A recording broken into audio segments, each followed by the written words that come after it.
ఒక చిన్న గ్రామంలో ప్రకాశవంతంగా కొండేలు జీవించేది, అంటే అంతా తెల్లగా. ఆయన తెలివైన బలవంతుడైన దయగల, ఎల్లప్పుడూ సహాయానికి సిద్ధంగా ఉండేవాడు. ఓ చిన్న కుందేలు జ్ఞానంతో నిండి ప్రతి చోట పాఠాలు నేర్పుతూ, శుద్ధ హృదయంతో స్వేచ్ఛతో ఎలా ఉండాలో చూపిస్తూ.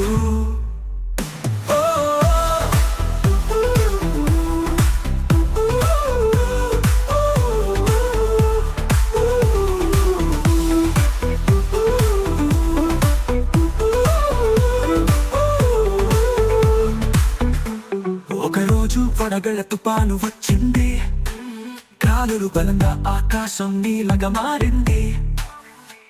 ఒక పిట్ట గూపి చెట్టు నుంచి పడ్డది. చిన్న కుందేలు అన్నాడు, దానిని నాకు వదిలించు. ఓ చిన్న కుందేలు జ్ఞానంతో నిండి ప్రతి చోట పాఠాలు నేర్పుతూ, శుద్ధ హృదయంతో స్వేచ్ఛతో ఎలా ఉండాలో చూపిస్తూ.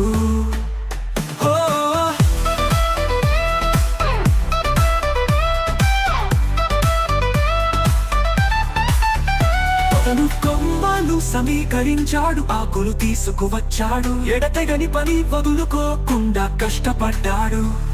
ఒక గట్టి గూటిని నిర్మించాడు, రాత్రి మొత్తం పిట్టను సురక్షితంగా ఉంచాడు. ఎప్పుడు తుఫాను మసిలిపోవడంతో పిట్ట కృతజ్ఞతగా పాట పాడింది.